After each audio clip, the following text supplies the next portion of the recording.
Scott started keeping bees when he was 9 years old. And actually, after the kids grew, he said, I'd really like to keep bees again. And so he looked into it. I decided while he was in the hospital and in rehab to give all his bees away.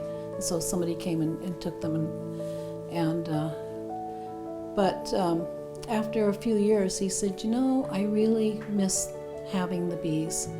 And I did too. We enjoyed looking out in the yard and seeing them and talking about the seasons and what the bees are doing and learning about bees.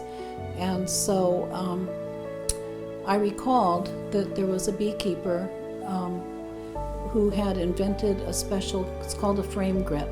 So we got bees again, and he's had them ever since. He's had them for about 10 years now, I would think.